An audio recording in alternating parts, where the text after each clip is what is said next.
ഈ രണ്ട് ശ്ലോകങ്ങൾ പകുതി പകുതിയായിട്ടാണ് വരുന്നത്, 2 പേജുകളിലായിട്ടാണ് വരുന്നത്. 26ാമത്തെ ശ്ലോകം അതുപോലെ തന്നെ പിന്നീട് 27ാമത്തെ ശ്ലോകവും 2 പേജുകളിലായിട്ടാണ് വരുന്നത്.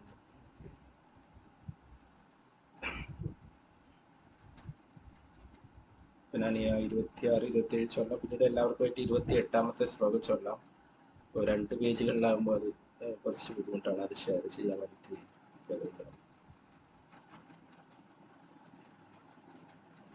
ഓം നമോ ഭഗവതേ വാസുദേവായ. അതായത് കാണാലോ സ്ക്രീനല്ലേ? ഹരേ കൃഷ്ണ. കാണാം പ്രജി. ഹരേ കൃഷ്ണ. ഓം നമോ ഭഗവതേ വാസുദേവായ.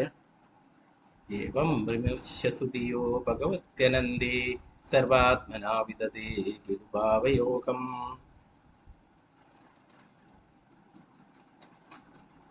തേമേന ദണ്ഡമഹ്യന്ത്യതമീഷാം സ്യാത്പാദകം തദപീഹന്തിരുകായവാദഃ.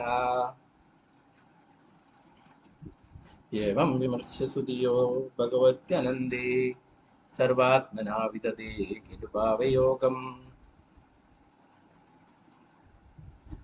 തേമേന ദണ്ഡമർഹ്യന്ത്യതമീഷാം സ്യാത്പാദകം തദപീഹന്തിരുകായവാദഃ. നമുക്ക് പിന്നീട് വിവർത്തനം ഭാവാർത്ഥം പിന്നീട് നോക്കാം. 27ാമത്തെ ശ്ലോകം ഇതുപോലെ തന്നെ ഉള്ളത്. ഓം നമോ ഭഗവതേ വാസുദേവായ. തേ ദേവസിദ്ധ പരിഗീത പവിത്രഗാഥാ യേ സാധവഃ സമദൃശോ ഭഗവത് പ്രപന്നാഃ. താനോപസീദത ഹരേർഗതയാഭിഗുപ്താൻ നൈഷാം വയം ന ച വയപ്രഭവാമ ദണ്ഡേ. തേ ദേവസിദ്ധ പരിഗീത പവിത്രഗാഥാ യേ സാധവഃ സമദൃശോ ഭഗവത് പ്രപന്നഃ. താനോപസീദത ഹരേർഗതയാഭിഗുപ്താൻ നൈഷാം വയം ന ച വയപ്രഭവാമ ദണ്ഡേ. 28ാമത്തെ ശ്ലോകം. ഓം നമോ ഭഗവതേ വാസുദേവായ. താനാനയത്വമസതോ വിമുഖാൻ മുകുന്ദ പാദാരവിന്ദമകരന്ധരസാദശസ്രം. നിഷ്കിഞ്ചനൈ പരമഹംസകുലേരസംഗേർ ജുഷ്ടാത് ഗൃഹേ നിരയവത്മനി ബദ്ധതൃഷ്ണാൻ.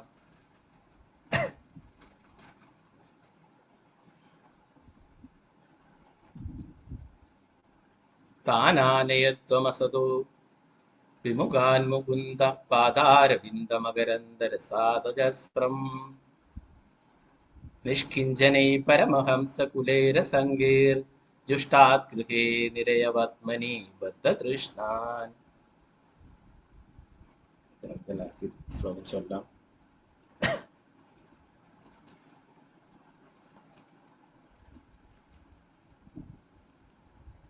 ഓം നമോ ഭഗവതേ വാസുദേവായ.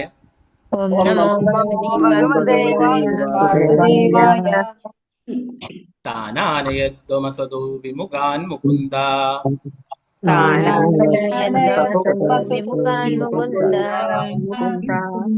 പാദാരവിന്ദമകരന്ധരസാദശസ്രം.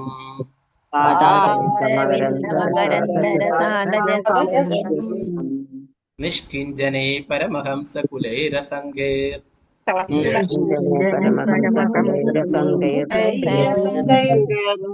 ജുഷ്ടാത് ഗൃഹേ നിരയവത്മനി ബദ്ധതൃഷ്ണാൻ.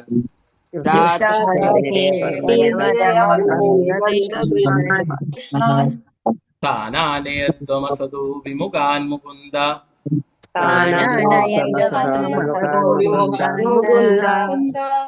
പാദാരവിന്ദമകരന്ധരസാദശസ്രം.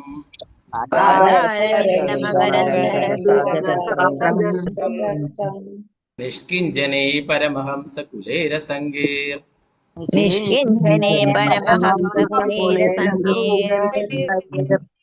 ജുഷ്ടാത് ഗൃഹേ നിരയവത്മനി ബദ്ധതൃഷ്ണാൻ. ദുഷ്ടാഗ്രഹേ നിരയവർമ്മനിബന്ധതൃഷ്ണാൻ. കൃഷ്ണ പ്രഭുജി. ഹരേ കൃഷ്ണ പ്രഭുജി പ്രണാമം. ഹരേ കൃഷ്ണ. ഒരാളായിട്ട് ചൊല്ലിക്കോളൂ. അംബികാകേശവി ദേവിദാസ് ചൊല്ലിക്കോളൂ. 28ാമത്തെ ശ്ലോകം ചൊല്ലിക്കോളൂ കേട്ടോ. ഹരേ കൃഷ്ണ പ്രഭുജി. ഹരേ ഓം കൃഷ്ണ. നമോ ഭഗവതേ വാസുദേവായ. താനാനയത്വമസതോ വിമുഖാൻ മുകുന്ദ പാദാരവിന്ദമകരന്ദരസദജ്ജസ്രം നിഷ്കിഞ്ചനൈ പരമഹംസകുലൈരസംഗൈർ ദുഷ്ടാദ്ഗൃഹേ നിരയവർമ്മനി ബദ്ധതൃഷ്ണാൻ.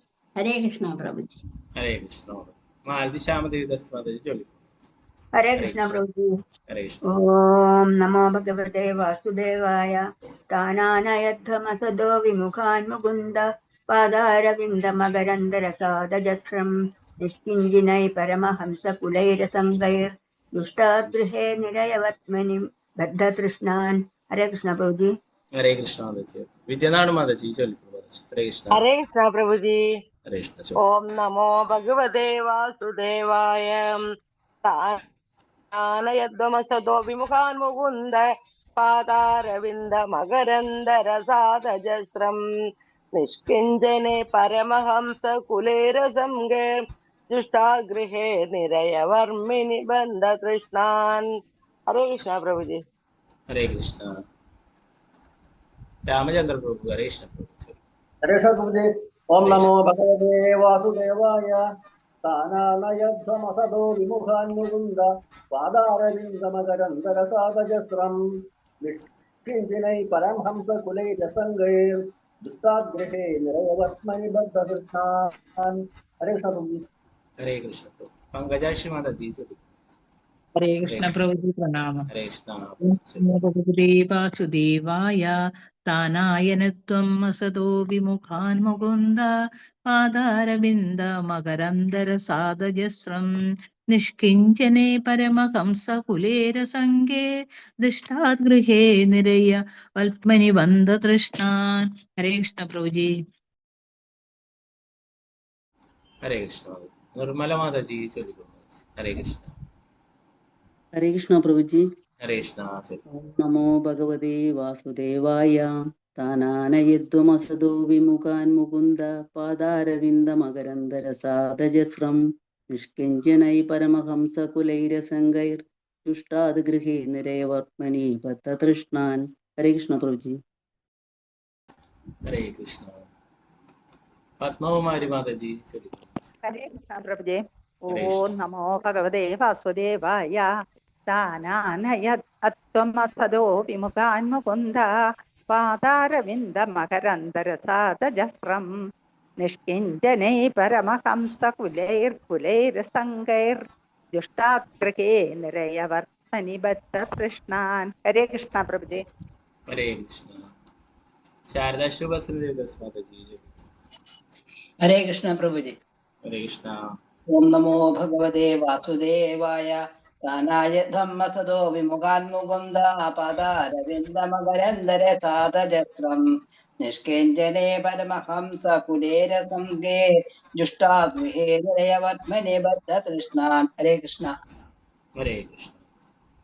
സിന്ധു സിക്ക മാതാജി. ഹരേ കൃഷ്ണ പ്രഭുജി. ഓം നമോ ഭഗവതേ വാസുദേവായ. താനാനയദ്വമസതോ വിമുഖാൻ മുകുന്ദ പാദാരവിന്ദ മകരന്ദസാദജസ്രം നിഷ്കിഞ്ചനെ പരമഹംസ കുലേരസംഖ്യേർ ദുഷ്ടാദ്ഗൃഹേ നിരയവർമ്മനി ബന്ധതൃഷ്ണാൻ. ഹരേ കൃഷ്ണ പ്രഭുജി. ഹരേ കൃഷ്ണ. രമണി മാതാജി ചൊല്ലിക്കോളൂ. ഹരേ കൃഷ്ണ.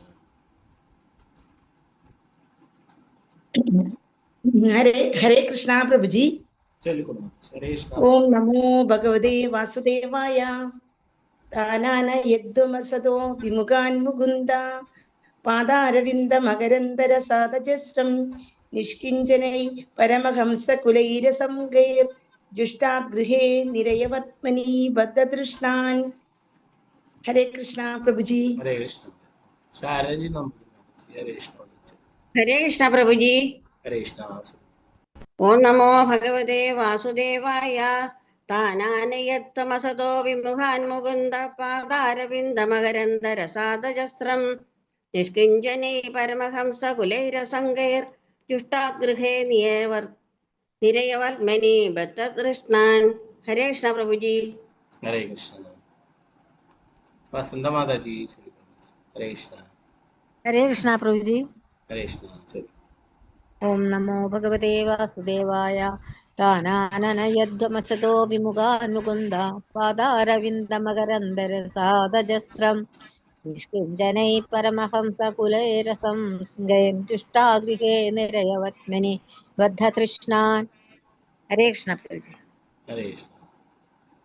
വത്സലായ മാതാജി ഹരേ കൃഷ്ണ.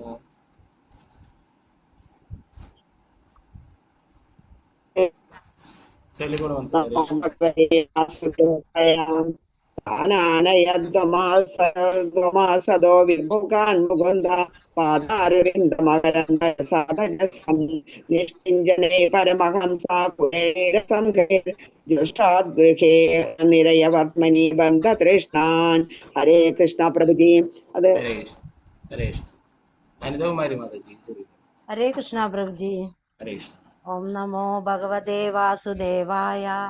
താനാനയദമസദോ വിമുഖാൻ മുകുന്ദ പാദാരവിന്ദമകരന്ദരസാദജസ്രം നിഷ്കിഞ്ചനൈ പരമഹംസകുലൈരസംഗൈർ ജുഷ്ടാത് ഗൃഹേ നിരയവർമനി ബദ്ധതൃഷ്ണാൻ. ഹരേ കൃഷ്ണ പ്രഭുജി. ഹരേ കൃഷ്ണ പ്രഭുജി. ഓം നമോ ഭഗവതേ വാസുദേവായ. താനാനയത്വമസ്തോ വിമുഖാൻ മുകുന്ദ പാദാരവിന്ദമകരന്ദരസാദജസ്രം നിഷ്കിഞ്ചിനൈ പരമഹംസകുലൈരസംഗേ ജുഷ്ടാത് ഗൃഹേ നിരയവർത്തമനി ബദ്ധതൃഷ്ണാൻ. ഹരേ കൃഷ്ണ പ്രഭുജി. ഹരേ കൃഷ്ണ. സ്വർണ്ണപ്രഭ മാതാജി ഹരേ കൃഷ്ണ. സ്വർണ്ണപ്രഭ മാതാജി ഹരേ കൃഷ്ണ.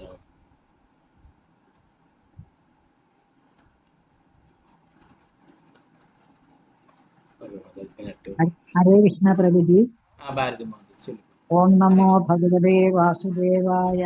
താനാനയദ്ഗമസദോ വിമുഖാൻ മുകുന്ദ പാദാരവിന്ദമകരന്ദരസാദജസ്രം നിഷ്കിഞ്ചനൈ പരമഹംസ കുലൈരസംഗൈർ ദുഷ്ടാദുഗൃഹേ നിരയവർമനി ബദ്ധതൃഷ്ണാൻ. ഹരേ കൃഷ്ണ. ഹരേ കൃഷ്ണ മാതാജി. ഓക്കെ, സ്വർണ്ണപ്രഭ മാതാജി നെറ്റ്വർക്ക് ശരിയായാലും മാതാജി ചൊല്ലിക്കൊള്ളു. മാതാജിക്ക് അൻപോട്ട് ഓപ്ഷൻ വെച്ചിട്ടുണ്ട്. മാതാജി ഓസ്ട്രേലിയയിലുള്ളതുകൊണ്ടായിരിക്കും. ഓക്കെ, ശോഭ വിജയ മാതാജി ചൊല്ലിക്കോളൂ. ഹരേ കൃഷ്ണ. ഹരേ കൃഷ്ണ പ്രഭുജി. ഓം നമോ ഭഗവതേ വാസുദേവായ. മുകുന്ദ പാദാരവിന്ദമകരന്ദരസാദജസ്രം പരമഹംസ കുലൈരസംഗേ ജുഷ്ടാത് ഗൃഹേ നിരയവർമനി ബദ്ധതൃഷ്ണാൻ. ഹരേ കൃഷ്ണ പ്രഭുജി. ഹരേ കൃഷ്ണ. ഉഷാ നായർ മാതാജി ചൊല്ലിക്കോളൂ.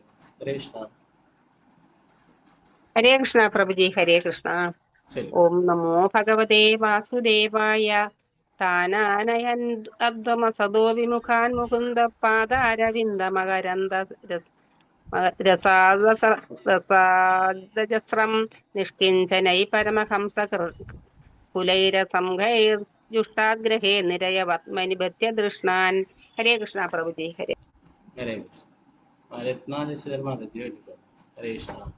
ഹരേ കൃഷ്ണ പ്രഭുജി. ഓം നമോ ഭഗവതേ വാസുദേവായ. താനാനയദമസദോ വിമുഖാൻ മുകുന്ദ പാദാരവിന്ദമകരന്ദരസാദജസ്രം നിഷ്കിഞ്ചിനൈ പരമഹംസകുലൈരസംഗൈർ ജുഷ്ടാത് ഗൃഹേ നിരയവർമനി ബന്ധതൃഷ്ണാൻ. ഹരേ കൃഷ്ണ പ്രഭുജി. ഹരേ കൃഷ്ണ.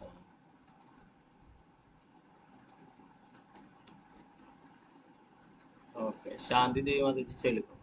ഹരേ കൃഷ്ണ. അൺമ്യൂട്ട് ചെയ്തു. ശാന്താദേവി മാതാജി ഹരേ കൃഷ്ണ. ഹരേ കൃഷ്ണ ഹരേ കൃഷ്ണ പ്രഭുജി. ശരി. കാണാൻ പറ്റുന്നില്ല സ്ക്രീനിൽ ആ, ചൊല്ലിക്കൊള്ളു. കാണാൻ പറ്റുന്നുണ്ട്. താനാനയദ്വമസതോ വിമുഖാൻ മുകുന്ദ പാതാരവിന്ദ മകരന്ധരസാദജസ്രം നിഷ്കിഞ്ചിനൈ പരമഹംസ കുലൈരസംഗൈ ജുഷ്ടാഗ്നിഹേ നിരയാത്മനിവദ്യതൃഷ്ണാൻ. ഹരേ കൃഷ്ണ പ്രഭുജി. ഹരേ കൃഷ്ണ. ഗീതാസി മാതാജി ചൊല്ലു. ഹരേ കൃഷ്ണ. ഹരേ കൃഷ്ണ പ്രഭുജി. ചൊല്ലു. ഹരേ കൃഷ്ണ. ഓം നമോ ഭഗവതേ വാസുദേവായ.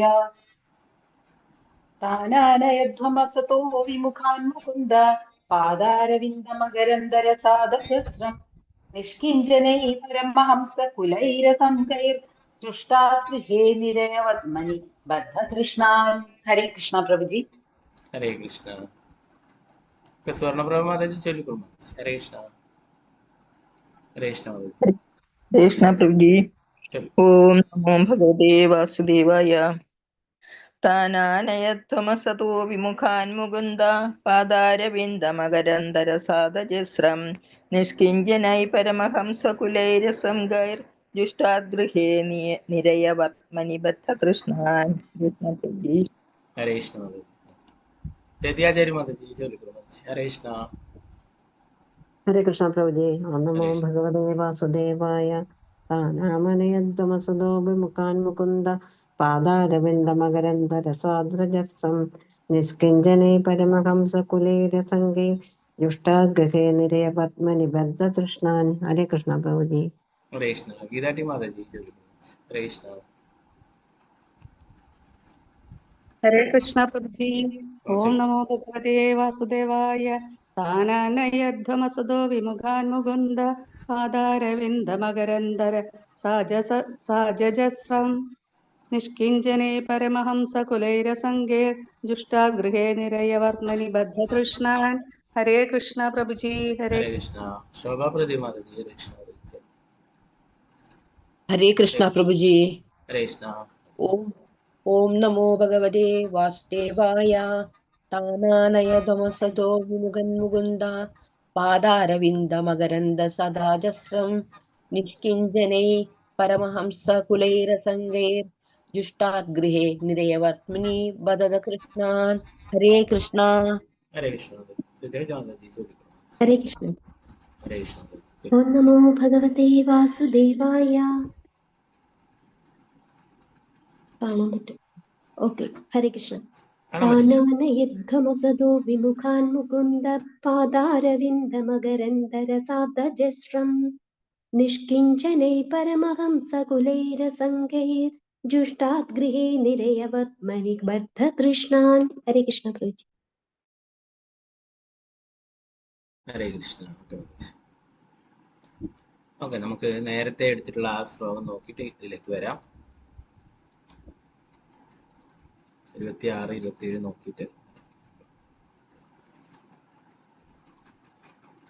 ഇന്നലെ എടുത്ത ശ്ലോകത്തിൽ പറയുകയുണ്ടായി, മറ്റുള്ള പലതരത്തിലുള്ള കാര്യങ്ങളും ആൾക്കാർ ചെയ്യുന്നു അല്ലെ. അപ്പോൾ അതിലൊക്കെ ശ്രേഷ്ഠമായിട്ടുള്ള കാര്യം എന്ന് പറയുന്നത് ഭഗവാന്റെ തിരുനാമ സങ്കീർത്തനമാണ്, അതുപോലെ തന്നെ ഭഗവാന്റെ നാമജപമാണ് എന്ന് പറയുന്നത്. അപ്പൊ അത് ഒന്നുകൊണ്ട് തന്നെ പരിപൂർണത നേടാനായിട്ട് സാധിക്കുമെന്ന് പറയും. ഓക്കെ, 26ാമത്തെ ശ്ലോകം അതുമായിട്ട് അനുബന്ധിച്ചിട്ടുണ്ട്. ഓം നമോ ഭഗവതേ വാസുദേവായ. ഏവം വിമൃശ്യ സുതിയോ ഭഗവത്യനന്ദേ സർവാത്മനാ വിദതേ ഖിലു ഭാവയോഗം തേ മേന ദണ്ഡമർഹ്യം തദയദ്യമേഷാം സ്യാത്പാദകം തദപീഹന്തിരുഗവായ വാദ. പ്രത്തനം ഭാവാത്മസിഭക്തിദാന്ത സാമസ്കൃത.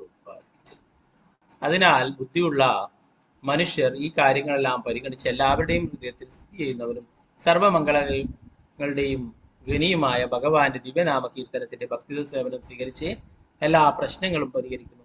അങ്ങനെയുള്ള വ്യക്തികൾ ശിക്ഷയ്ക്കുള്ള എന്റെ നീതിന്യായ പരിധിയിൽ വരുന്നില്ല. പൊതുവെ അവർ പാപകർമ്മങ്ങൾ ചെയ്യാറില്ല. പക്ഷെ അബദ്ധവശാലോ സംഭ്രമം മൂലമോ മായ മൂലമോ എന്തെങ്കിലും പാവപ്രവൃത്തികൾ ചെയ്താൽ പോലും അവർ അവയുടെ പ്രതിപ്രവർത്തനങ്ങളിൽ നിന്നും സംരക്ഷിക്കപ്പെടുന്നു. എന്തുകൊണ്ടെന്നാൽ അവർ എപ്പോഴും ഹരേ കൃഷ്ണ മന്ത്രം ജപിക്കുന്നു.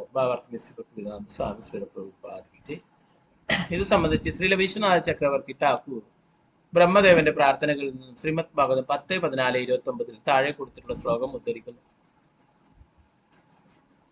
അതാപി തേ ദേവ പദാംബുജദ്വയാ പ്രസാദലേശാനുഗൃഹീത ഏവ ഹി ജാനാതി തത്വം ഭഗവാൻ മഹിംനോ ന ചാന്യേ ഗോപി ചിരം വിചിൻവൻ. ഒരു വ്യക്തി വേദശാസ്ത്രങ്ങളിൽ അവഗാഹജ്ഞാനമുള്ള പണ്ഡിതനാണെങ്കിൽ പോലും പരമദിവ്യോത്ത പുരുഷനായ ഭഗവാന്റെ അസ്തിത്വം, നാമം, യശസ്, യോഗ്യതകൾ ആദിയായവയിൽ പൂർണ്ണമായും അജ്ഞനായിരിക്കാം. അതേ സ്ഥാനത്ത് മഹാപണ്ഡിതനല്ലെങ്കിലും ഒരു വിധത്തിൽ അല്ലെങ്കിൽ മറ്റൊരു വിധത്തിൽ ഭക്തിയുത സേവനത്തിൽ മുഴുകി ഭഗവാന്റെ പരിശുദ്ധ ഭക്തനായി തീരുന്ന വ്യക്തിക്ക് പരമദിവ്യോത്ത പുരുഷനായ ഭഗവാന്റെ പദവി മനസ്സിലാക്കാൻ കഴിയും. അതിനാൽ യമരാജനാൽ വിവരിക്കപ്പെട്ട ഈ ശ്ലോകം പറയുന്നു, ഏവം വിമൃശ്യ സുതിയോ ഭഗവതി, ഭഗവാന്റെ ഭക്തിയുത സേവനത്തിൽ മുഴുകുന്നവർ സുതിയഹ ബുദ്ധിയുള്ളവരായിത്തീരും. പക്ഷേ ഇത് കൃഷ്ണന്റെ നാമവും കീർത്തിയും യോഗ്യതകളും മനസ്സിലാക്കാത്ത വേദപണ്ഡിതന്റെ കാര്യത്തിൽ അങ്ങനെയല്ല. വ്യക്തമായ ബുദ്ധിയുള്ള ഒരുവനാണ് ശുദ്ധഭക്തൻ. അവൻ ബാഹ്യമായ പ്രകടനത്തിലൂടെ അല്ലാതെ മനസ്സുകൊണ്ടും വാക്കുകൊണ്ടും ശരീരം കൊണ്ടും പ്രേമഭക്തിയോടെ ഭഗവത് സേവനത്തിൽ വ്യാപൃതനാകും. അഭക്തർ ധാർമ്മിക പ്രകടനം കാഴ്ചവെച്ചേക്കാം, പക്ഷെ അത് ഫലപ്രദമല്ല. കാരണം അവർ ആഡംബരപൂർവ്വം ഒരു ക്ഷേത്രത്തിലോ പള്ളിയിലോ എത്തിയാലും ചിന്തിക്കുന്നത് മറ്റെന്തെങ്കിലും ആയിരിക്കും. അത്തരം ആളുകൾ അവരുടെ ധാർമ്മിക ചുമതല അവഗണിക്കുന്നതിനാൽ യമരാജന്റെ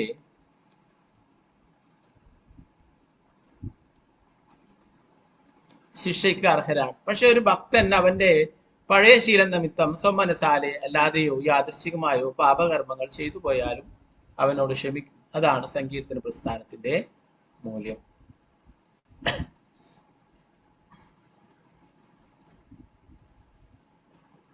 27ാമത്തെ ശ്ലോകം. ഓം നമോ ഭഗവതേ വാസുദേവായ തേ ദേവസിദ്ധ പരിഗീത പവിത്ര ഗാഥായേ സാധവ സമദൃശോ ഭഗവത് പ്രപന്ന താൻ നോപസീദത ഹരേർ ഗദയാഭിസുഗുപ്താൻ നൈഷാം വയം ന ചവയാ പ്രഭവാമദണ്ഡേ. എന്റെ പ്രിയപ്പെട്ട ഭൃത്യരെ, ദയവായി അത്തരത്തിലുള്ള ഭക്തരെ സമീപിക്കരുത്. കാരണം അവർ പരമദിവ്യോത്ത പുരുഷനായ ഭഗവാന്റെ പാദകമലങ്ങളിൽ പൂർണ്ണ സമർപ്പിതരാണ്. അവർ സർവർക്കും തുല്യരാണ്. അവരുടെ വർണ്ണനകൾ ദേവന്മാരും സിദ്ധലോക നിവാസികളും ആലപിക്കുകയും ചെയ്യും. ദയവായി അവരുടെ സമീപത്ത് പോലും പോകരുത്.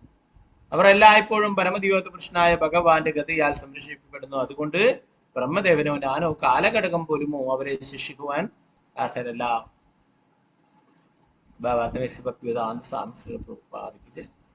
ഫലത്തിൽ യമരാജൻ അവന്റെ ശിഷ്യന്മാരെ ഇങ്ങനെ താക്കീത് ചെയ്തു. എന്റെ പ്രിയപ്പെട്ട ഭൃത്യരെ, നിങ്ങൾ മുമ്പ് ഭക്തന്മാരെ ഉപദ്രവിക്കുവാൻ പലതും ചെയ്തിരിക്കാം. മേലിൽ അത് നിർത്തണം. ഭഗവാന്റെ പാദാംബുജങ്ങളിൽ ശരണം പ്രാപിക്കുകയും ഭഗവാന്റെ ദിവ്യനാമങ്ങൾ നിരന്തരം കീർത്തിക്കുകയും ചെയ്യുന്ന ഭക്തന്മാരുടെ കർമ്മങ്ങൾ ദേവന്മാരാലും സിദ്ധലോക നിവാസികളാലും പ്രകീർത്തിക്കപ്പെടുന്നു. ഭക്തന്മാർ അത്രയേറെ ആദരണീയരും ശ്രേഷ്ഠരുമാകിയാൽ വിഷ്ണു ഭഗവാൻ തന്റെ കയ്യിലേന്തിയ ഗതയാൽ അവരെ സ്വയം സംരക്ഷിക്കുന്നു. അതിനാൽ ഇപ്പോൾ നിങ്ങൾ ചെയ്തത് എന്തു തന്നെയായാലും ഇനി മേലിൽ അത്തരം ഭക്തന്മാരെ സമീപിക്കരുത്. അങ്ങനെ ചെയ്യുന്ന പക്ഷം നിങ്ങൾ വിഷ്ണു ഭഗവാനാൽ വധിക്കപ്പെടും. എന്റെ താക്കീതാണിത്. അഭക്തരെ ശിക്ഷിക്കുവാൻ ഭഗവാൻ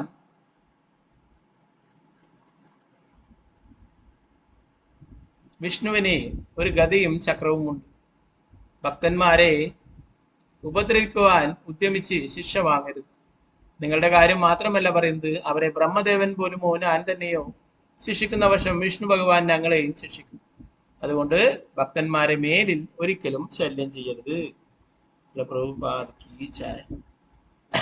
നാരായണ നമസ്കൃത്യ നരം ചൈവ നരോത്തമം ദേവീം സരസ്വതിം വ്യാസം തതോ ജയമുദ്രേ നഷ്ടപ്രായേഷു ഭദ്രേഷു നിത്യം ഭാഗവത സേവയാ ഭഗവതി ഉത്തമ ശ്ലോകേ ഭക്തിർഭവതി നൈഷ്ഠിക് മൂകം കരോതി വാചാലം പങ്കും ലംഘയതേ ഗിരിം യത്കൃപാതമഹം വന്ദേ ശ്രീഗുരു ദീനധാരണം പരമാനന്ദമാധവം ശ്രീ ചൈതന്യേശ്വരം. നമോ വിഷ്ണുപാദായ കൃഷ്ണപൃഷ്ഠായ ഭൂതലേ ശ്രീമതേ ഭക്തിവേദാന്ത സ്വാമിനിധി നാമിനി നമസ്തേ സാരസ്വതേ ദേവേ ഗൗരവാണി പ്രചാരിണേ നിർവിശേഷ ശൂന്യവാദി പാശ്ചാത്യദേശധാരിണേ ജയ ശ്രീകൃഷ്ണ ചൈതന്യ പ്രഭു നിത്യാനന്ദ ശ്രീ അദ്വൈത ഗദാധര ശ്രീവാസാദി ഗൗരഭക്തവൃന്ദ ഹരേ കൃഷ്ണ കൃഷ്ണ കൃഷ്ണ ഹരേ ഹരേ ഹരേ രാമ രാമ രാമ ഹരേ ഹരേ. ഗുരുവേ ഗൗരചന്ദ്രായ രാധികായ തഥാലയേ കൃഷ്ണായ കൃഷ്ണഭക്തായ തത്ഭക്തായ ശ്രീ പ്രഭുപാദ് की जय गुरु महाराज की जय गौर परमानंदे हरे हरे कृष्ण.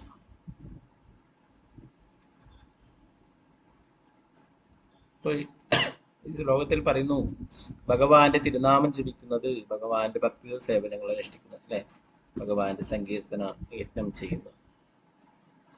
അപ്പൊ ഇങ്ങനെയുള്ളവരൊക്കെ എന്താണ്? ബുദ്ധിയുള്ളവരാണ്. നേരത്തെ പറഞ്ഞു അല്ലെ, മറ്റുള്ള യാതൊരു കാര്യങ്ങളും യജ്ഞവും തപസ്സും മറ്റുള്ള കാര്യങ്ങളൊക്കെ ഈ കലിയുഗത്തിൽ അനുഷ്ഠിക്കുക വളരെ പ്രയാസമാണ് അല്ലെ. അതുകൊണ്ടാണ് എല്ലാ ശാസ്ത്രങ്ങളും പറയുന്നു എന്ന് പറഞ്ഞിട്ട് പ്രഭുപാദർ നമ്മൾ വീണ്ടും വീണ്ടും ഓർപ്പിക്കുന്നു അല്ലെ. ഹരേർ നാമ ഹരേർ നാമ ഹരേർ നാമ ഇവ കേവലം കലോ നാസ്തേവ നാസ്തേവ നാസ്തേവ ഗതിരഞ്ജതായ അല്ലെ. ഭഗവാന്റെ തിരുനാമം ജപിക്കുക, അതൊന്നു മാത്രമേ ഈ കലിയുഗത്തില് ഇവിടുന്ന് രക്ഷപ്പെടുവാനുള്ള വഴിയുള്ളൂ. വേറെ യാതൊരു വഴിയുമില്ല, വേറെ യാതൊരു വഴിയുമില്ല, വേറെ യാതൊരു വഴിയില്ല. ഉറപ്പിച്ച് പറയുന്നതാണ് അല്ലെ. ചില ആൾക്ക് ഡൗട്ട് ഉണ്ടാവും, അതെന്താണ് വേറെ വഴിയുമില്ലേ. അപ്പോൾ ശാസ്ത്രം ഉറപ്പിച്ച് പറയുന്ന അങ്ങനെ വേറെ വഴിയൊന്നുമില്ല. അപ്പൊ ഈ ഒരു സങ്കീർത്തന പ്രസ്ഥാനത്തിൽ എത്തിച്ചേർന്നു അല്ലെ, അവര് ഭാഗ്യവാന്മാരാണ്, ബുദ്ധിയുള്ളവരാണ്. ശ്രീമദ് ഭാഗവതം യജന്തി ഹി സുമേധസായം, അങ്ങനെയുള്ളവര് ഉയർന്ന ബുദ്ധിയുള്ളവരാണ്. മേധസ ബുദ്ധിയുള്ള, സുമേധസ വളരെയധികം ബുദ്ധിയുള്ളവർ. അപ്പോ പൊതുവെ സമൂഹത്തിനൊരു ധാരണയുണ്ട്, പല കഴിഞ്ഞ ക്ലാസ്സിലൊക്കെ പറഞ്ഞ സ്മാർത്ഥ ബ്രാഹ്മണരൊക്കെ അല്ലെ, അവരൊക്കെ വിചാരിക്കുന്നു ഇവരൊക്കെ എന്ത് ഭക്തിയാണ് ചെയ്യുന്നത്, വെറുതെ നാമം ജപിക്കുന്നു. നേരത്തെ പറഞ്ഞു ഭഗവാന്റെ തിരുനാമ ജപം അല്ലെ, അതിനേക്കാളും വലിയതായിട്ടൊന്നും തന്നെ ഇല്ല ഈ ലോകത്തില് പാപത്തെ ഉന്മൂലനം ചെയ്യാനായിട്ട്. അപ്പൊ ആ ഭഗവാന്റെ നാമത്തിന്റെ ശക്തിയെ കുറിച്ചിട്ട് ഇവിടെ പറഞ്ഞു തരുന്നതാണ്. ഇതിനെ കുറിച്ചിട്ട് ശുകദേവ ഗോസ്വാമി പറയുന്നു, ഈ ഒരു ലീല, അചാമിളന്റെ ലീല അഗസ്ത്യ മഹർഷിയിൽ നിന്നും ഞാൻ കേട്ടിട്ടുള്ളതാണ്, അഗസ്ത്യ മുനിയിൽ നിന്നും ഞാൻ കേട്ടിട്ടുള്ളതാണെന്ന് പറയുന്നു. ഈ അധ്യായത്തിന്റെ അവസാന ഭാഗങ്ങളിൽ പറയുന്നു. അപ്പൊ ഇത് വെറുതെ ഉണ്ടാക്കി പറയുന്നതല്ല. ഈ അചാമിളൻ എന്ന് പറയുന്ന ബ്രാഹ്മണൻ ഉണ്ടായിരുന്നു.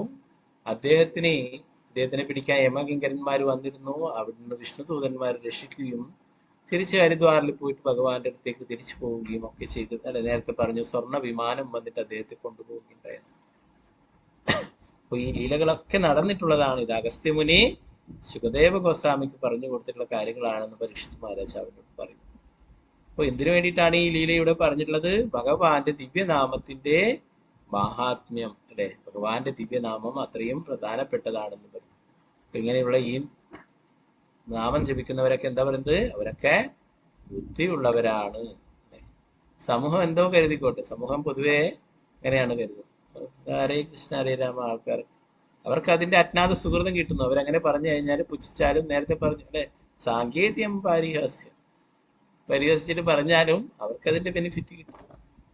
പലരും പറയും ഇതാണ് അവർക്ക് ഇത് നാമം ജപിക്കുന്നതിനൊക്കെ പുച്ഛമാണ്. അവര് കരുതുന്നത്, പൊതുവെ സമൂഹം കരുതുന്നത് എന്തെങ്കിലും വലിയ യജ്ഞങ്ങളൊക്കെ ചെയ്യുക, അതൊക്കെയാണ് ഭഗവാനെ പ്രീതിപ്പെടുത്തുവാനായിട്ട് വളരെ ഉയർന്ന തലത്തിലുള്ളതല്ല അല്ലെ. ഭഗവാൻ തന്നെ പറയുന്നു, ഭഗവാന്റെ തിരുനാമ ജപം അല്ലെ, അതുകൊണ്ട് ഒന്നുകൊണ്ട് തന്നെ എല്ലാ പാപങ്ങളെയും ഇല്ലാതാക്കി തീർക്കാനായിട്ട് സാധിക്കും. അതിനാൽ ബുദ്ധിയുള്ള മനുഷ്യർ ഈ കാര്യങ്ങളെല്ലാം പരിഗണിച്ച് എല്ലാവരുടെയും ഹൃദയത്തിൽ സ്ഥിതി ചെയ്യുന്നവരും സർവ്വമംഗളങ്ങളുടെയും ഗനിയുമായ ഭഗവാന്റെ ദിവ്യനാമ കീർത്തനത്തിന്റെ ഭക്തിത സേവനം സ്വീകരിച്ച് എല്ലാ പ്രശ്നങ്ങളും പരിഹരിക്കും. അങ്ങനെയുള്ള വ്യക്തികൾ ശിക്ഷയ്ക്കുള്ള എന്റെ നീതിന്യായ പരിധിയിൽ വരുന്നില്ല. നടന്ന യമരാജൻ എന്താ പറയുന്നത്? ഭഗവാന്റെ നാമം ജപിക്കുന്ന ഒരാള് എന്റെ പരിധിയിൽ വരുന്നതല്ല. പൊതുവെ അവർ പാപകർമ്മങ്ങൾ ചെയ്യാറില്ല. പക്ഷേ അബദ്ധവശാലോ സംഭ്രമ മൂലമോ മായ മൂലമോ എന്തെങ്കിലും പാപപ്രവൃത്തികൾ ചെയ്താൽ പോലും അവർ അവയുടെ പ്രതിപ്രവർത്തനങ്ങളിൽ നിന്നും സംരക്ഷിക്കപ്പെടുന്നു. എന്തുകൊണ്ടെന്നാൽ അവർ എപ്പോഴും ഹരേ കൃഷ്ണ മഹാമന്ത്രം ജപിക്കും. പൊതുവെ ഭക്തന്മാര് പാപങ്ങൾ ചെയ്യില്ല. എന്തെങ്കിലും അബദ്ധവശാലോ അല്ലെങ്കിലും മായയുടെ സ്വാധീനമോ എന്തെങ്കിലും അങ്ങനെയുള്ള പാപപ്രവൃത്തികൾ ചെയ്താൽ പോലും അവർ പ്രതിപ്രവർത്തനങ്ങളിൽ നിന്നും സംരക്ഷിക്കപ്പെടുന്നു. ഭഗവാൻ തന്നെ അവർക്ക് ചെറിയൊരു ശിക്ഷ നൽകിയിട്ട് അവരെ ശരിയായ രീതിയിലേക്ക് എത്തിക്കും.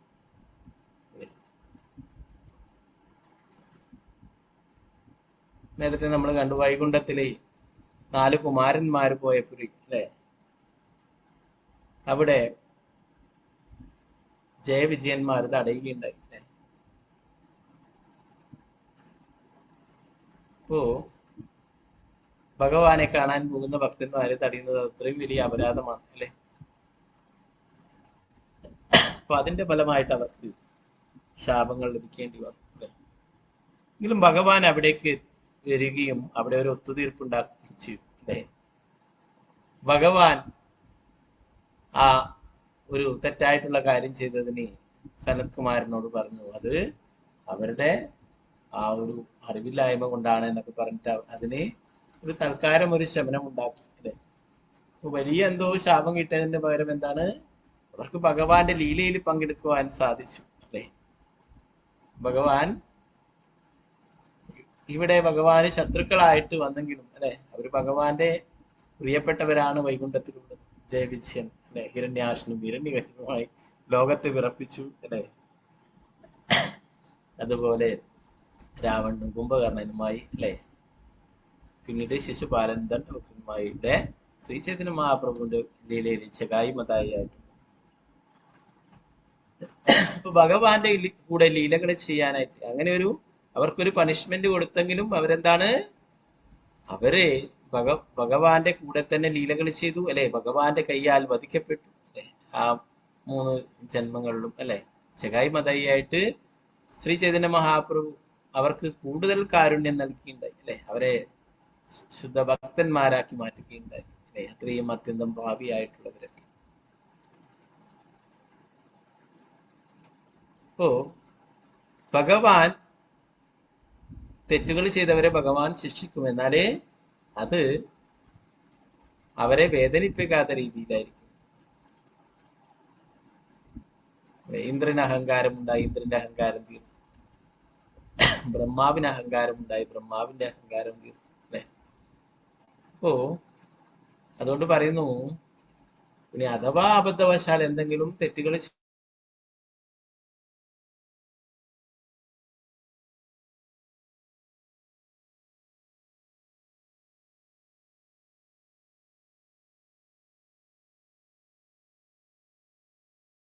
ചെയ്താലും ഞങ്ങളത്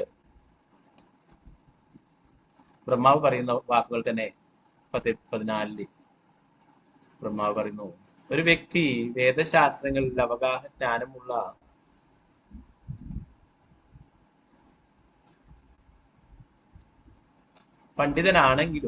ആണെങ്കിൽ പോലും പരമദിവ്യോത്ത പുരുഷനായ ഭഗവാന്റെ അസ്തിത്വം, നാമം, യശസ്, യോഗ്യതകൾ അധ്യായവിൽ പൂർണ്ണമായും അജ്ഞനായിരിക്കാം.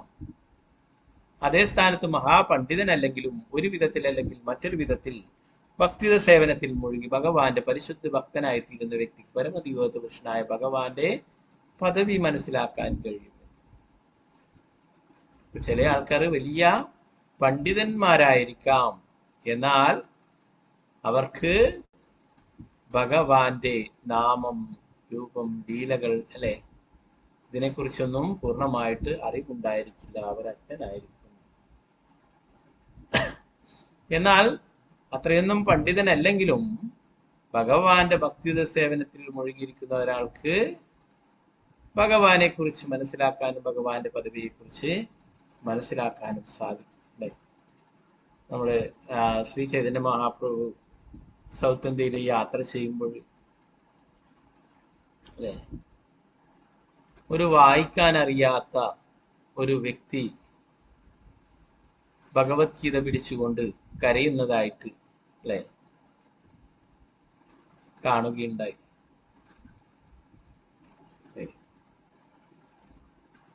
ശ്രീ ചൈതന്യ മഹാപ്രഭു അദ്ദേഹത്തോട് എന്തിനാണ് കരയുന്നത് എന്നുള്ള കാര്യം ചോദിച്ചു. അപ്പൊ ആ വ്യക്തിക്ക് വായിക്കാൻ അറിയില്ല, എന്നാൽ അതിന്റെ പുറം ചട്ടയിലുള്ള ആ ഭഗവാന്റെ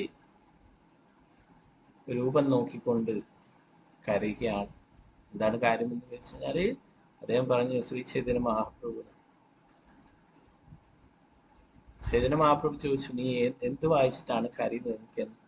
എനിക്ക് വായിക്കാൻ അറിയില്ല. എന്നാല് ഭഗവാൻ എത്രമാത്രം കാരുണ്യവാനാണ്.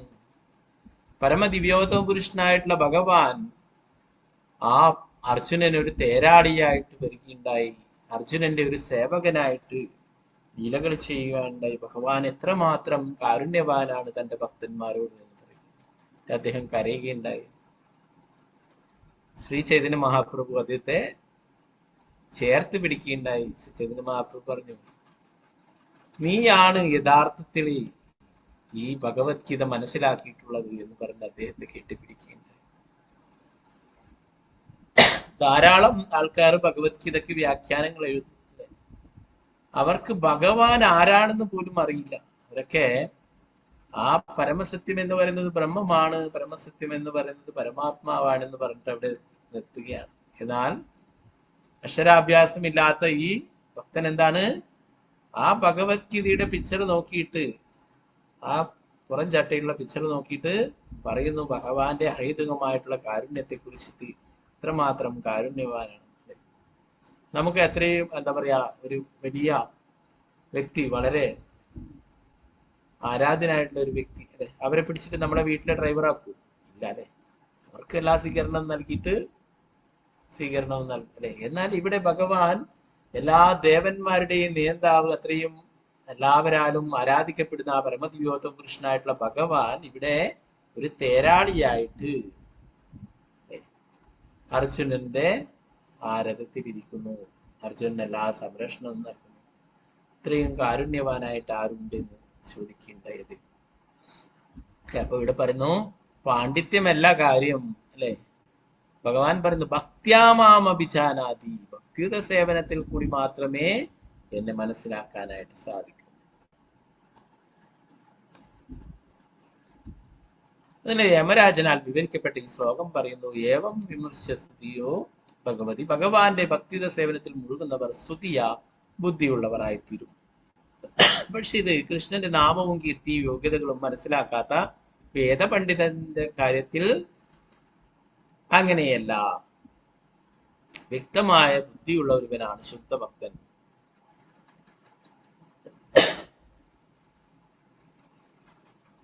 വേദേഷു ദുർലഭം അദുർലഭം ആത്മഭക്തോ എന്ന്.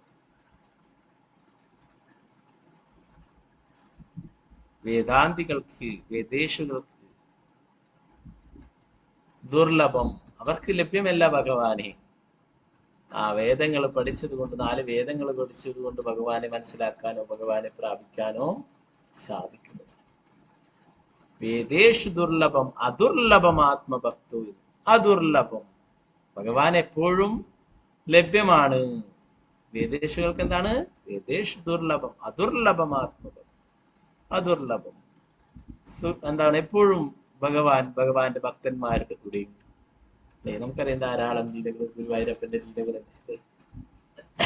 ഇത് നേരെ ഗുരുരമ്മ പിടിച്ചിട്ട് കലത്തിൽ വരെ അടച്ചു വെച്ചു അല്ലേ, അധികം വികൃതിയായിട്ട്. പൂന്താനം തിരുമേനയുടെ കൂടെ ആയാലും ഗുരുരമ്മയുടെ കൂടെ ആയാലും, അപ്പോൾ അവരുടെയൊക്കെ കൂടെ ഭഗവാൻ എപ്പോഴും ലീലകൾ ചെയ്തുകൊണ്ടേയിരുന്നു അല്ലെ.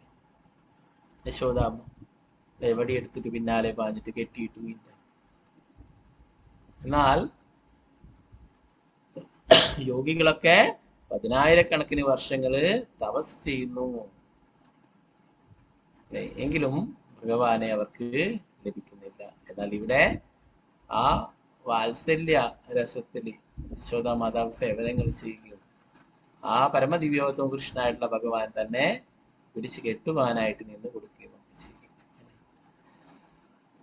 അപ്പോ ഇവിടെ പറയുന്നു, അതുകൊണ്ട് ഭഗവാന്റെ ഭക്തന്മാര് അവര് ഭഗവാന് പ്രിയപ്പെട്ടതാണ്. എന്നാൽ ഭഗവാന്റെ നാമത്തെക്കുറിച്ചും ഭഗവാന്റെ ലീലകളെ കുറിച്ചൊന്നും അറിയാത്ത ഒരു വേദപണ്ഡിതൻ അങ്ങനെയല്ല. അതുകൊണ്ട് പ്രഭുപാദരോട് പറഞ്ഞു, വ്യക്തമായ ബുദ്ധിയുള്ള ഒരുവനാണ് ശുദ്ധഭക്തൻ. കൃഷ്ണഭക്ത ബഡ ചതുർ, കൃഷ്ണഭക്ത വലിയ ബുദ്ധിമാനാണ് എന്ന്. എന്താണ്, പല ആൾക്കാരും അമ്പലങ്ങളിലൊക്കെ പോയിട്ട് പല കാര്യങ്ങളും ചോദിക്കും. അത് വേണം, ഇത് വേണം, അങ്ങനെ വേണം, ജോലി വേണം, കാറ് വേണം, വീട് വേണം, ഇതൊക്കെ ചോദിക്കും അല്ലെ. കൃഷ്ണഭക്തൻ എന്താ പറയുന്നത്, ഭഗവാനെ നിങ്ങൾ എന്റെ സ്വന്തമാണ് അല്ലെ. എല്ലാറ്റിന്റെയും അധിപനായിട്ടുള്ള ആ ഭഗവാൻ സ്വന്തമായി കഴിഞ്ഞാൽ പിന്നെ ഓരോരോ കാര്യങ്ങൾക്കായിട്ട് ചോദിക്കേണ്ട ആവശ്യമില്ല അല്ലെ.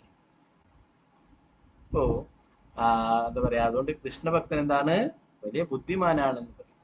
അവൻ ചോദിക്കാതെ തന്നെ ഭഗവാന്റെ സേവനങ്ങൾ ചെയ്യുകയും ഭഗവാൻ എല്ലാം നൽകുകയും ചെയ്യും. മറ്റുള്ളവരൊക്കെ പലതരത്തിലുള്ള പൂജകളും മറ്റുള്ള യത്നങ്ങളൊക്കെ ചെയ്തിട്ട് ഭഗവാനെ പ്രീതിപ്പെടുത്തുവാൻ, അല്ലെ മറ്റുള്ള ഉപദേവതമാരെ പ്രീതിപ്പെടുത്തുവാനായിട്ട് നോക്കുന്നു. എന്നാൽ ഒരു കൃഷ്ണഭക്തൻ ഭഗവാന്റെ തിരുനാമജപം ഒന്നുകൊണ്ട് തന്നെ ഭഗവാനെ സംതൃപ്തനാക്കും.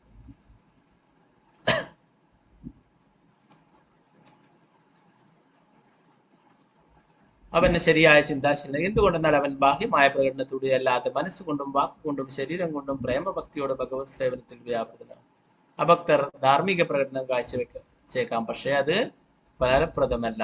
കാരണം അവർ ആഡംബരപൂർവ്വം ഒരു ക്ഷേത്രത്തിലോ പള്ളിയോ എത്തിയാലും ചിന്തിക്കുന്നത് മറ്റെന്തെങ്കിലും ആയിരിക്കും. അത്തരം ആളുകൾ അവരുടെ ധാർമ്മിക ചുമതലകൾ അവഗണിക്കുന്നതിനാൽ യമരാജന്റെ ശിക്ഷയ്ക്ക് അർഹരാണ്.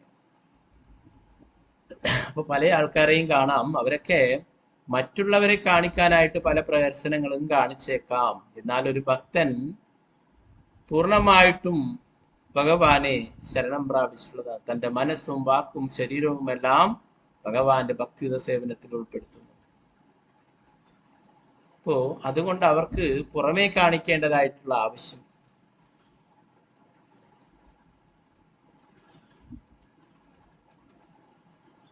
ഭഗവാന്റെ ശുദ്ധ ഭക്തന്മാരൊക്കെ അങ്ങനെ നമ്മുടെ അമ്പലത്തിലുണ്ട്. ഒരു ഡിവോട്ടി വൃന്ദാവൻ പ്രഭു എന്ന് പറയും.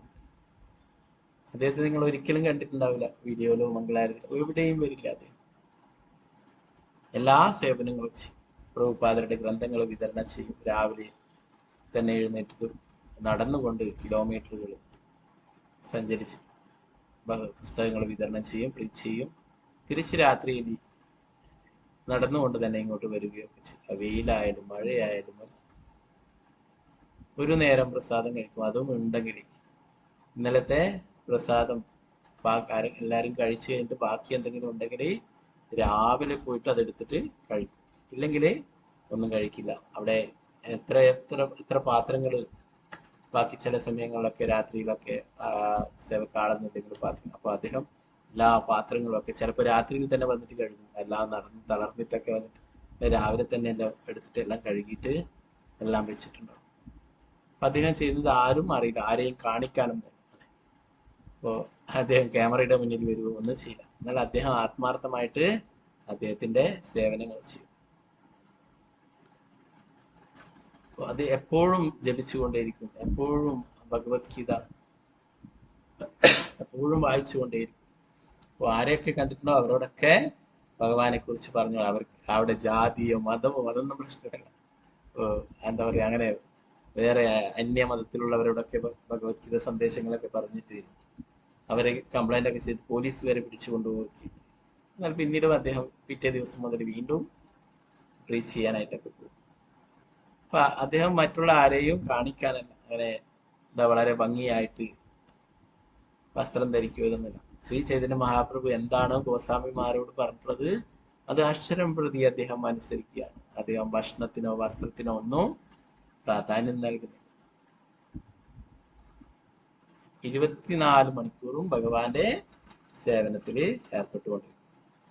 സമയം കിട്ടുമ്പോഴൊക്കെ ഭഗവാന്റെ നാമം ജപിക്കും, പ്രീച്ച് ചെയ്യും, മറ്റുള്ള സേവനങ്ങൾ ചെയ്യും, എല്ലാ കാര്യങ്ങളും ചെയ്യും. അപ്പൊ അദ്ദേഹത്തെ മറ്റുള്ളവർക്കൊന്നും അറിയാൻ സാധ്യതയില്ല. ഓൺലൈനിലെ ഡിവോട്ടീസിലുണ്ട്. ഞാൻ തന്നെ ഇവിടെ വന്നിട്ടും കുറെ കാലങ്ങൾക്ക് ശേഷമാണ് ഇങ്ങനെ ഒരു പ്രഭു ഉണ്ടെന്ന് അറിയുന്നത്. എന്താണ്, അദ്ദേഹം രാവിലെ അവിടെ നിന്ന് പോകും, പുസ്തകങ്ങളൊക്കെ എടുത്ത്, പിന്നെ രാത്രി 9 മണിയൊക്കെ കഴിഞ്ഞാലേ വരും. അപ്പൊ കാണാനായിട്ട് ചാൻസ്. പിന്നീട് അദ്ദേഹത്തെ പിന്നീട് കാണുകയൊക്കെ. ഇപ്പോ ശുദ്ധ ഭക്തനാണ് അദ്ദേഹമൊക്കെ.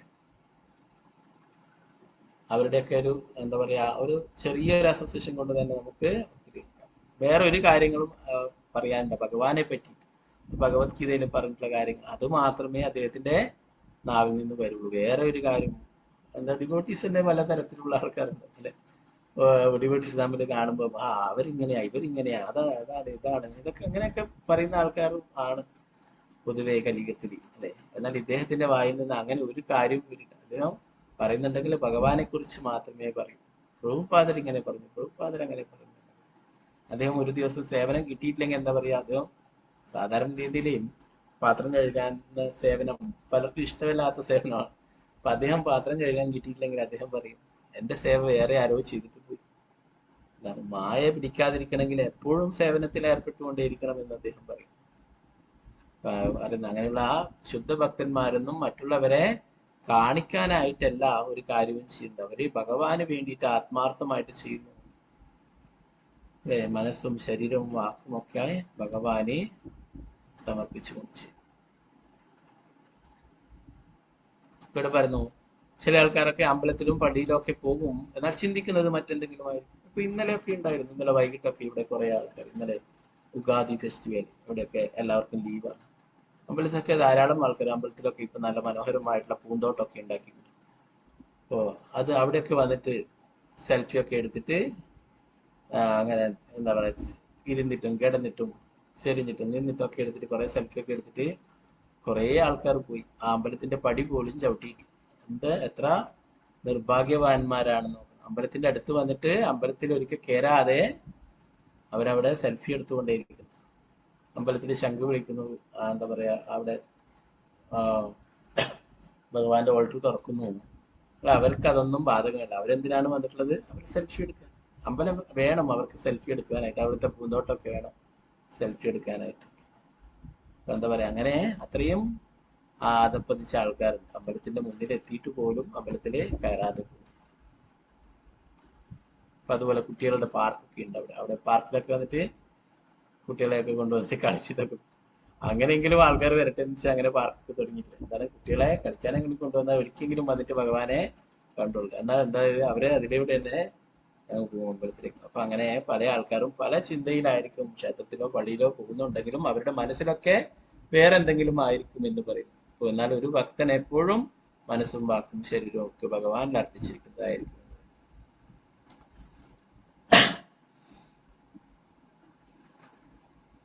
അഭക്തർ ധാർമ്മിക പ്രകടനം കാഴ്ചവെച്ചേക്കാം, പക്ഷെ അത് ഫലപ്രദമല്ല. കാരണം അവർ ആഡംബരപൂർവ്വം ഒരു ക്ഷേത്രത്തിലോ പള്ളിയിലോ എത്തിയാലും ചിന്തിക്കുന്നത് മറ്റെന്തെങ്കിലും ആയിരിക്കും.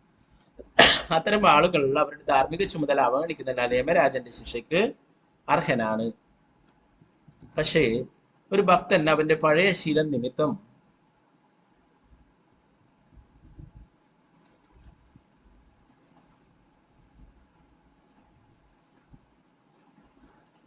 സ്വമനസാലയല്ലാതെയോ യാദൃശികമായ പാപകർമ്മങ്ങൾ ചെയ്താൽ പോലും അവനോട് ക്ഷമിക്കും. അതാണ് സങ്കീർത്തന പ്രസ്ഥാനത്തിന്റെ മൂല്യം എന്നത്. ഒരു ഭക്തൻ അറിഞ്ഞുകൊണ്ട് തെറ്റൊന്നും ചെയ്യില്ല, എന്നാലും അഥവാ അങ്ങനെ എന്തെങ്കിലും യാദൃശികമായിട്ടൊക്കെ ചെയ്തു പോയിട്ടുണ്ടെങ്കിലും ഭഗവാൻ അവനോട് ക്ഷമിക്കുമെന്ന് പറയും. 27ാമത്തെ ശ്ലോകം പറയുന്നത്, എന്റെ പ്രിയപ്പെട്ട ഭൃത്യരെ, ദയവായി അത്തരത്തിലുള്ള ഭക്തരെ സമീപിക്കരുത്. കാരണം അവർ പരമദിഗോതകൃഷ്ണനായ ഭഗവാന്റെ പാദകമലങ്ങളിൽ പൂർണ്ണ സമർപ്പിതരാണ്. അവർ സർവർക്കും തുല്യരാണ്. അവരുടെ വർണ്ണനകൾ ദേവന്മാരും സിദ്ധലോകവാസികളും ആലപിക്കുകയും ചെയ്യുന്നു. ദയവായി അവരുടെ സമീപത്തു പോലും പോകരുത്. അവരുടെ പറയുന്നത് യമകിങ്കരന്മാരോട് യമരാജൻ പറയുന്നതാണ്, ആരൊക്കെയാണോ ഭഗവാന്റെ നാമം ജപിക്കുന്നത്, ഭഗവാന്റെ ഭക്തന്മാരായിട്ടുള്ളത്, അവരുടെ സമീപത്ത് പോലും നിങ്ങൾ പോവരുത്. അവർ എല്ലായ്പ്പോഴും പരമദിഗോതകൃഷ്ണനായ ഭഗവാന്റെ ഗതയാൽ സംരക്ഷിക്കപ്പെടുന്നു. അതുകൊണ്ട് ബ്രഹ്മദേവനോ ഞാനോ കാലഘടകം പോലുമോ അവരെ ശിക്ഷിക്കുവാൻ അർഹരല്ല എന്ന്. യമകിങ്കരന്മാർക്ക് ഒരു തെറ്റ് സംഭവിച്ചു അല്ലെ, ഭഗവാന്റെ നാമം ജപിച്ച അജാമിളനെ പിടിച്ചു കൊണ്ടുവരാനായിട്ട് ശ്രമിക്കുകയുണ്ടായി. അല്ലെ? ഇനി മേലിൽ ഇങ്ങനെ ഒരു തെറ്റ് ആവർത്തിക്കരുത് എന്നാണ് യമരാജൻ യമകിങ്കരന്മാരോട് പറയുന്നത്. നിങ്ങൾ ഒരു പ്രാവശ്യം തെറ്റ് ചെയ്തു, ഞാൻ ക്ഷമിക്കുന്നു. ഇനി മേലാൽ ഭക്തന്മാരുടെ സമീപത്തു പോലും നിങ്ങൾ പോവരുതെന്നാണ് പറയുന്നത്. അവരെ പിടിക്കാൻ പോണ്ട, അവരുള്ള സ്ഥലത്തൂടെ പോലും നിങ്ങൾ പോകരുതെന്ന്.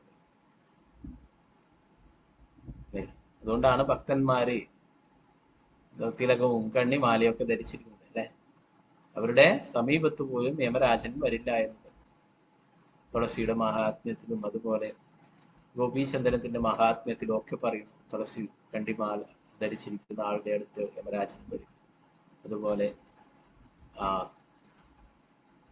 തിലകം, വിഷ്ണു തിലകം ധരിച്ചിരിക്കുന്ന ഒരാളുടെ അടുത്തേക്കും യമരാജൻ വരില്ല. പറയുന്ന ഭാഗത്തിൽ ഫലത്തിൽ യമരാജൻ അവന്റെ ശിഷ്യന്മാരെ ഇങ്ങനെ താക്കീത് ചെയ്തു: പ്രിയപ്പെട്ട ഭൃത്യരെ, നിങ്ങൾ മുമ്പ് ഭക്തന്മാരെ ഉപദ്രവിക്കുവാൻ പലതും ചെയ്തിരിക്കാം. മേലിൽ അത് നിർത്തണം. ഭഗവാന്റെ പാദാംബുജങ്ങളിൽ ശരണം പ്രാപിക്കുകയും ഭഗവത് ദിവ്യനാമങ്ങൾ നിരന്തരം കീർത്തിക്കുകയും ചെയ്യുന്ന ഭക്തന്മാരുടെ കർമ്മങ്ങൾ ദേവന്മാരായാലും സിദ്ധലോക നിവാസികളായാലും പ്രകീർത്തിക്കപ്പെടുന്നു. ദേവന്മാരാലും സിദ്ധലോകവാസികളാലും പ്രകീർത്തിക്കപ്പെടുന്നു. ഭക്തന്മാർ അത്രയേറെ ആദരണീയരും ശ്രേഷ്ഠരുമാകിയാൽ വിഷ്ണു ഭഗവാൻ തന്റെ കയ്യിലേന്തിയ ഗതയാൽ അവരെ സ്വയം സംരക്ഷിക്കുന്നു.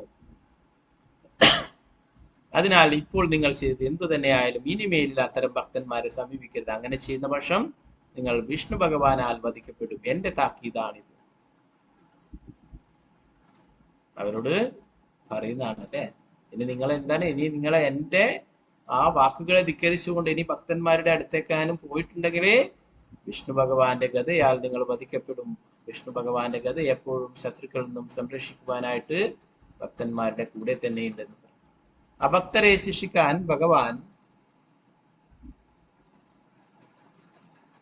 വിഷ്ണുവിനൊരു ഗതയും ചക്രവുമുണ്ട്. ഭക്തന്മാരെ ഉപദ്രവിക്കാൻ ഉദ്യമിച്ച് ശിക്ഷ വാങ്ങരുത്. നിങ്ങളുടെ കാര്യം മാത്രമല്ല പറയുന്നത്, അവരെ ബ്രഹ്മദേവൻ പോലുമോ ഞാൻ തന്നെയോ ശിക്ഷിക്കുന്ന പക്ഷം വിഷ്ണു ഭഗവാൻ ഞങ്ങളെയും ശിക്ഷിക്കും. അതുകൊണ്ട് ഭക്തരെ മേലിൽ ഒരിക്കലും ശല്യം ചെയ്യരുത്. ഭഗവാന്റെ കയ്യില് ഗതയും ചക്രവും ഉണ്ടെന്ന് പറയും. അതെന്തിനാണ്? ഭക്തന്മാരെ ഉപദ്രവിക്കാൻ വരുന്നവരെ ശിക്ഷിക്കുവാനായിട്ട്. അല്ലെ? നേരത്തെ നമ്മൾ കണ്ടു, അംബരീഷ് മഹാരാജാവിനെ ഉപദ്രവിക്കുവാനായിട്ട് ദുർവാസാവ് വരികയും അല്ലെ ദുർവാസാവിനെ ശിക്ഷിക്കുവാനായിട്ട് സുദർശന ചക്രം പോവുകയും ചെയ്തു എന്ന് ഭഗവാൻ പറയുന്നു. ഞാൻ അയച്ചില്ല, സുദർശനം തനിയെ ഭക്തന്റെ സംരക്ഷണത്തിനായിട്ട് പോയിട്ടുള്ളതാണെന്ന്. അപ്പൊ ഗതയും ചക്രവും എപ്പോഴും അസുരന്മാരെ എന്താ പറയാ ഭക്തന്മാരോട് അസൂയുള്ളവരെ, ഭക്തന്മാരെ ദ്രോഹിക്കുന്നവരെ ശിക്ഷിക്കുവാനും ശംഖും താമരയും ഭക്തന്മാരെ അനുഗ്രഹിക്കുവാനും അല്ലെ താമര കൊണ്ട് സ്പർശിക്കുകയും അതുപോലെ ശംഖു കൊണ്ട് ധ്രുവ മഹാരാജനൊക്കെ ശംഖു കൊണ്ട് സ്പർശിക്കുകയാണ് അല്ലെ അനുഗ്രഹിക്കുകയാണ്.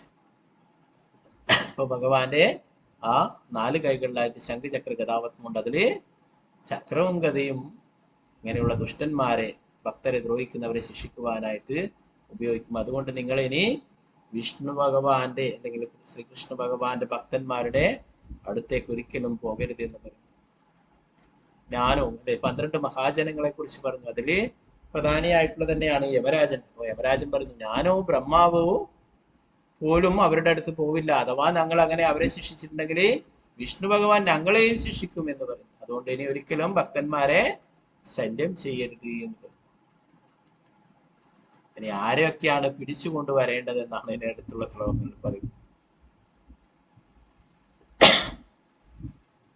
28ാമത്തെ ശ്ലോകം പറയുന്നു, പരമഹംസന്മാർ ഭൗതികാസ്വാദനത്തിൽ അഭിരുചിയില്ലാത്തവരും ഭഗവാന്റെ പാദകമലങ്ങളുടെ മധു നുകരുന്നവരുമാണ്. എന്റെ പ്രിയങ്കരായ സേവകരെ, ആ മധുവിന്റെ രുചിയോട് വിമുഖരായവരെയും പരമഹംസന്മാരോട് സമ്പർക്കമില്ലാത്തവരെയും നരകത്തിലേക്കുള്ള പാതയ്ക്ക് രൂപം നൽകുന്ന ഗൃഹസ്ഥ ജീവിതത്തിലും ലൗകിക ആസ്വാദനത്തിലും ആസക്തരായവരെയും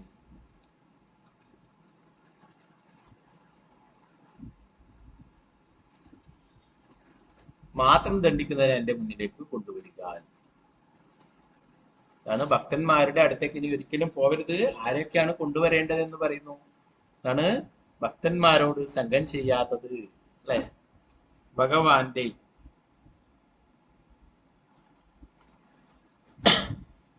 ഭഗവാനെ മറന്നുകൊണ്ട് ഭൗതികമായിട്ടുള്ള കാര്യങ്ങള് ആസ്വദിക്കുന്നവര്.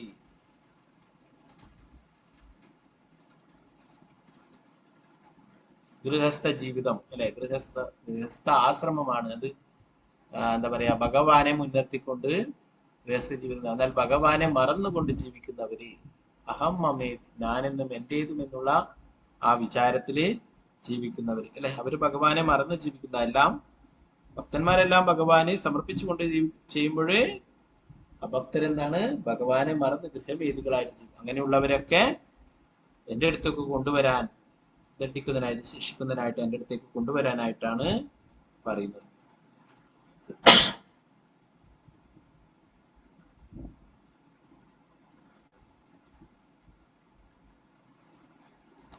ഓക്കെ, അതിന്റെ നമ്മള് ഭാവാർത്ഥം വായിച്ചു അല്ലെ.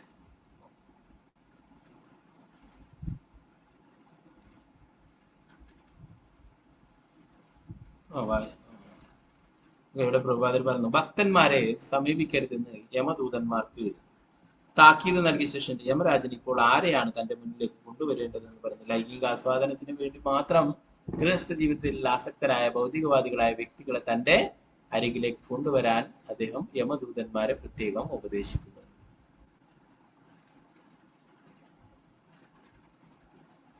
നേരത്തെ കൊണ്ടുവരാൻ അവരുടെ അടുത്ത് പോകരുതെന്ന് പറഞ്ഞു. ഇനി ആരെയൊക്കെയാണ് കൊണ്ടുവരേണ്ടത് എന്നുള്ള കാര്യമാണ് പറയുന്നത്. അതാണ് ഗൃഹസ്ഥ ജീവിതത്തിൽ ആസക്തരായിട്ടുള്ളവരും ഭൗതിക ആസ്വാദനത്തിൽ മാത്രം മുഴുകിയിരിക്കുന്നവരെ അവരെയൊക്കെ കൊണ്ടുവരാനായിട്ട് പറഞ്ഞു. ശ്രീമദ് ഭാഗത്തിൽ പ്രസ്താവിച്ചുള്ളത് എൻ മൈഥുനാദി ഗൃഹമേതു സുഖം. ജനങ്ങൾ ഗൃഹസ്ഥ ജീവിതത്തിൽ ആസക്തരാകുന്നത് ലൈംഗിക ആസ്വാദനത്തിൽ മാത്രമാണ്. ഭൗതിക ഇടപാടുകളിൽ പല രീതികളിൽ പീഡിപ്പിക്കപ്പെട്ട് പകൽ മുഴുവൻ കഠിനാധ്വാനം ചെയ്യുന്നവർക്ക് രാത്രിയിൽ ലഭിക്കുന്ന ഉറക്കവും മൈഥുനവുമാണ് ഏക സന്തോഷം. നിദ്രയാ ഹ്രിയതേ നക്തം വ്യവായേന ച വാവയ. ഭൗതികരായ ഗൃഹസ്ഥർ രാത്രിയിൽ ഉറങ്ങുകയോ മൈഥുനത്തിൽ ഏർപ്പെടുകയോ ചെയ്യുന്നു. ദിവാചാർത്തേ ഹയാരാജൻ കുടുംബഭരണേനവ. പകൽ അവർ പണമുണ്ടാക്കാനുള്ള തത്രപ്പാടിലാണ്. ധനം കൈവശം വന്നു കഴിഞ്ഞാൽ അവരത് മുഴുവൻ കുടുംബം പുലർത്താൻ ചെലവഴിക്കുന്നു. ഇത്തരം ആളുകളെ ശിക്ഷയ്ക്ക് വിധേയരാകാൻ തന്റെ സമീപത്തേക്ക് കൊണ്ടുവരാനാണ് യമരാജൻ അദ്ദേഹത്തിന്റെ ഭൃത്യന്മാർക്ക് പ്രത്യേക ഉപദേശം നൽകുക. അല്ലാതെ എല്ലായ്പ്പോഴും ഭഗവാന്റെ പാദകമലങ്ങളിലെ മധു നുകരുന്ന എല്ലാവർക്കും തുല്യരായ എല്ലാ ജീവസത്തകളുമുള്ള അനുകമ്പം മൂലം കൃഷ്ണാബോധം പ്രചാരം ചെയ്യുന്ന ഭക്തന്മാരെ കൊണ്ടുവരാനല്ല. ഭക്തന്മാർ യമരാജനാൽ ശിക്ഷിക്കപ്പെടാൻ അർഹരല്ല. പക്ഷെ കൃഷ്ണാബോധത്തെ കുറിച്ച് വിവരമില്ലാത്ത ഗൃഹസ്ഥ സന്തോഷം ആസ്വദിക്കുകയാണെന്ന ചിന്തയോടെ ഭൗതിക ജീവിതത്തിൽ കുടുങ്ങിക്കിടക്കുന്നവർ സംരക്ഷിക്കപ്പെടുന്നില്ല. ശ്രീമദ് ഭാഗവതം 2:14 പറയുന്നു, ദേഹാപത്യകളത്രാദിഷു ആത്മ സൈനേഷു ആസത്സ്വ അഭി തേഷാം പ്രമത്തോ നിധനം പശ്യന്നഭിന പശ്യതി. അങ്ങനെയുള്ള വ്യക്തികൾ അവരുടെ രാഷ്ട്രങ്ങൾ, സമൂഹം അല്ലെങ്കിൽ കുടുംബാംഗങ്ങൾ അവരെ സംരക്ഷിക്കുമെന്ന് അലംഭാവത്തോടെ വിശ്വസിക്കുന്നു. പക്ഷെ തെറ്റ് സംഭവിക്കാവുന്ന അത്തരം സേനകളെല്ലാം കാലക്രമേണ ശിക്ഷിക്കപ്പെടും. ചുരുക്കത്തിൽ ഒരുവൻ ദിവസം 24 മണിക്കൂറും ഭക്തി സേവനത്തിൽ മുഴുകുന്ന വ്യക്തികളുമായി സഹവസിക്കണം. ഇവിടെ ഭഗവാനെ മറന്നു ജീവിക്കുന്നവർ ഗൃഹസ്ഥാശ്രമം അല്ലാതെ ഭഗവാനെ മുൻനിർത്തിക്കൊണ്ട് ചെയ്യേണ്ടതാണ് 4 ആശ്രമങ്ങൾ പറഞ്ഞു. ബ്രഹ്മചര്യം, ഗൃഹസ്ഥ, വാനപ്രസ്ഥം, സന്യാസം. ഭഗവാൻ പറഞ്ഞിട്ടുള്ളത് ഈ 4 ആശ്രമങ്ങളും എന്താണ്? ആശ്രമമാണ്. ഗൃഹസ്ഥ ആശ്രമം. അവിടെയും ഭക്തിത സേവനങ്ങൾ ചെയ്യേണ്ടതാണ് അല്ലെ. എന്നാൽ അതിന് പകരം ഭഗവാനെ മറന്ന് ഭൗതിക ആസ്വാദനത്തിൽ മുഴുകിയിരിക്കുന്ന ആൾക്കാരെയൊക്കെ ശിക്ഷിക്കുവാനായിട്ട് കൊണ്ടുവരാനായിട്ടാണ് പറയുന്നത് യമകിങ്കരന്മാരോട്. അവരെന്താണ്? പകല് മുഴുവൻ കഴുതകളെ പോലെ അധ്വാനിക്കുകയും രാത്രിയിൽ ലൈംഗിക ആസ്വാദനത്തിനായിട്ട് സമയം പാഴാക്കുകയൊക്കെ ചെയ്യുന്നു. അങ്ങനെയുള്ളവരൊക്കെ എൻ്റെ അടുത്ത് കൊണ്ടുവരാനായിട്ട് പറഞ്ഞു. അവര് ഭഗവാനെ മറന്നു ജീവിക്കുന്നവരാണ്, അല്ലാതെ ഭക്തന്മാരെ എൻ്റെ അടുത്തേക്ക് കൊണ്ടുവരേണ്ടതായിട്ടില്ല എന്നാണ് പറയുന്നത്. അടുത്ത ശ്ലോകത്തിലും ഇനി അത് തന്നെയാണ് പറയുന്നത്. അത് നമുക്ക് സമയമായി നാളത്തെ ക്ലാസ്സിൽ നോക്കാം. ഭഗവാന്റെ നാമം ജപിക്കാത്തവരെയും അങ്ങനെയുള്ളവരെയൊക്കെ കൊണ്ടുവരുന്നു. എന്റെ പ്രിയപ്പെട്ട വൃത്തന്മാരെ, ആരുടെയൊക്കെ നാവുകളാണോ കൃഷ്ണന്റെ നാമവും ഗുണങ്ങളും കീർത്തിക്കാത്തത്, ആ പാപികളെയും ആരുടെ ഹൃദയങ്ങളാണോ കൃഷ്ണന്റെ പാദകമലങ്ങളെ ഒരിക്കൽ പോലും സ്മരിക്കാത്തത്, അവരെയും ആരൊക്കെയാണോ കൃഷ്ണ ഭഗവാന്റെ മുമ്പിൽ ഒരിക്കൽ പോലും ശിരസ് നമിക്കാത്തത്, അവരെയും മാത്രം ദയവായി എന്റെ മുമ്പിൽ കൊണ്ടുവരിക. മനുഷ്യ ജീവിതത്തിലെ ഏക ധർമ്മമായ വിഷ്ണുവിന് വേണ്ടിയുള്ള കർത്തവ്യങ്ങൾ നിർവഹിക്കാത്തവരെയും എന്റെ സമീപത്തേക്ക് അയക്കുക. ദയവായി അത്തരം എല്ലാ വിഡ്ഢികളെയും തെമ്മാടികളെയും എന്റെ അടുത്തേക്ക് എത്തിക്കുക. നാളെ നമുക്ക് നോക്കാം. ഭഗവാന്റെ നാമം ജപിക്കാത്ത, ഭഗവാന്റെ മുമ്പിൽ ഒരിക്കലെങ്കിലും നമസ്കരിക്കാത്ത അങ്ങനെയുള്ളവരൊക്കെ കൊണ്ടുവരാനായിട്ടാണ് പറയുന്നത്. ഓക്കെ, ഹരേ കൃഷ്ണ. ഗ്രന്ഥരായ ശ്രീമദ് ഭാഗവതം की जय, श्रील प्रभुपाद की जय, गुरु महाराज की जय, നിതായ ഗൗര പ്രേമാനന്ദി ഹരി. ഓക്കെ, യമരാജനെ പേടിക്കേണ്ടതായിട്ടില്ല എന്ന് പറഞ്ഞു. യമരാജൻ എന്താണ്? ഭഗവാന്റെ തിരുനാമം ജപിക്കുന്നവരുടെ അടുത്തേക്ക് വരില്ല. യമകിങ്കരന്മാരോ യമരാജൻ, അവരുടെ അടുത്തേക്ക് ആരാ വരുക? വിഷ്ണു ദൂതന്മാരെ. അതുകൊണ്ടാണ് ആ ജാമിളൻ നാരായണ എന്ന് വിളിച്ചപ്പോൾ വിഷ്ണു ദൂതന്മാർ അവിടേക്ക് വന്നിട്ടുണ്ട്. ഓക്കെ, ഗ്രന്ഥരായ ശ്രീമദ് ഭാഗവതം की जय, श्रील प्रभुपाद की जय. हरे कृष्ण. वंशाकल्पतरुभ्यश्च कृपा सिन्धुभ्यः च पतितानां पावनेभ्यो वैष्णवेभ्यो नमो नमः. वैष्णव की जय, श्रील प्रभुपाद जी महाराज.